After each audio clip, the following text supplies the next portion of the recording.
Good morning students. आज आपके सामने प्रस्तुत है गिरधर जी द्वारा रचित कुंडलियां।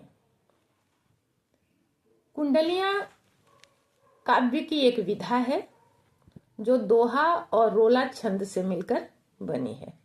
कुंडलियां में 6 चरण होते हैं जिनमें 24-24 मात्राएं होती हैं। पहले चरण का पहला शब्द, अंतिम चरण का अंतिम शब्द एक होता है।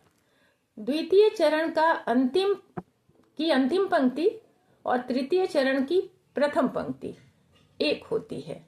तो दोहों से, छंदों से थोड़ा हटकर इसके नियम हैं जो बहुत ही मन को भाते हैं। साथ ही कुंडलियां का उद्देश्य है जनमानस की चेतना को जगाना, जनमानस को व्यावहारिक ज्ञान देना, नीति और वैराग्य के साथ साथ लोगों तक यह संदेश पहुंचाना कि जीवन में किन किन चीजों की अनिवार्यता है और किन किन चीजों से, किन किन लोगों से सावधान रहकर हम अपना सफल जीवन जी सकते हैं।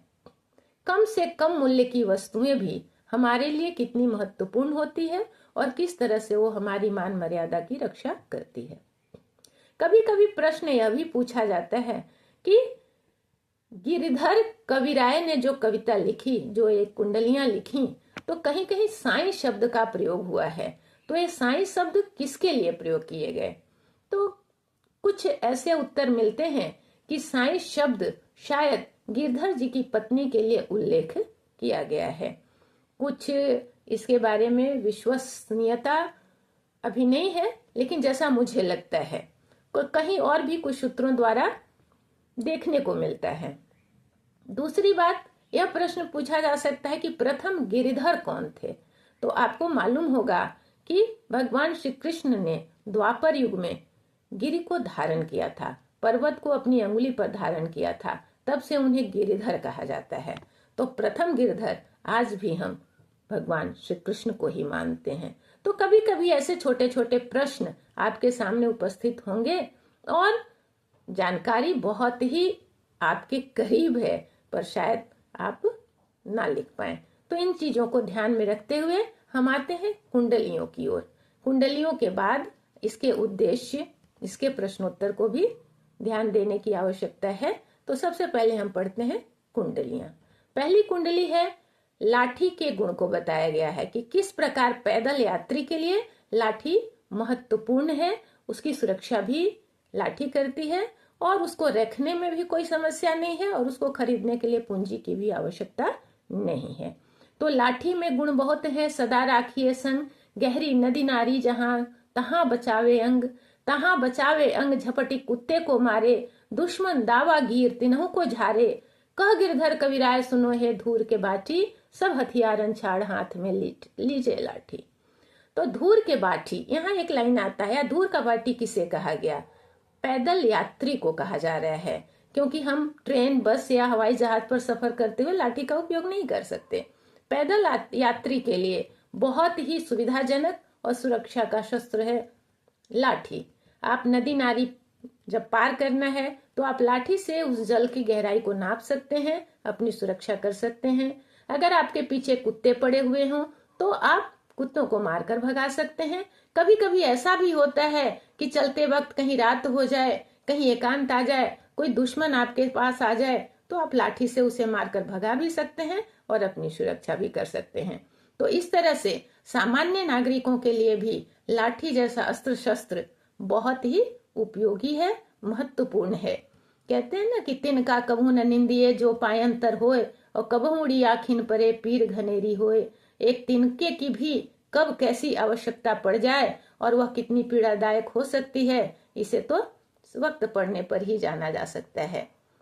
अभिमन्यु के लिए भी कहा गया है कि हे मैं रथ, जब वो चक्रव्यूह में फंसा और साथ साथ महारथी उसे मारने के लिए टूट पड़े, तो अपने टूटे हुए रथ के पहिए से उसने अपनी सुरक्षा करने की कोशिश की और साथ साथ महारथियों को पराजित करने में पीछे नहीं रहा।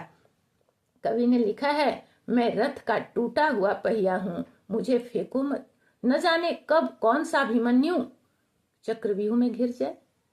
तो कवि ने यहाँ लाठी को दिखा करके इस बात की पुष्टि की है कि कभी कभी साधारण वस्तु भी किस तरह हमारे लिए बड़ी उपयोगिता का काम कर जाती है।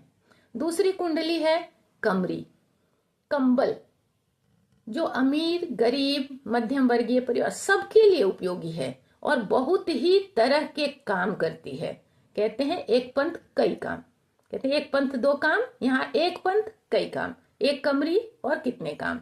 सुनिए, कमरी थोड़े दाम की बहुते आवे काम, और खासा मलमल वाफ्ता उनकर राखे मान, उनकर राखे मान बंद जही आड़े आवे, बकुचा बांधे मोट राती को झारी बिछावे, और कह गिरधर कबीराय मिलत है थोड़ी दमरी, सब दिन राखे मान बड़ी मर्यादा कमरी। मर्यादा की रक्षा करती है, सब दिन राखे मान बड़ी मर्यादा कमरी। गरीब व्यक्ति है, खासा मलमल वाफ्ता की रजाई या महंगे कपड़े लेकर के वो प्रयोग नहीं कर सकती है, तो वो अपनी मर्यादा को कैसे बचाएगी, अपने ठंड को कैसे दूर करेगी।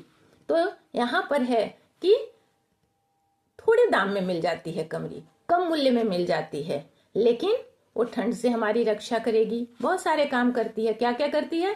ठंड से रक्षा करेगी, बकुचा बांधे मोट, गट्ठर बना सकती है, खासा मलमल वाफ्ता जैसे कीमती वस्त्रों की सुरक्षा कर सकती है। उसका प्रयोग हम प्रतिदिन करेंगे तो बहुत टिकाऊ नहीं होता है, लेकिन कंबल टिकाऊ है, सालों चल जाता है।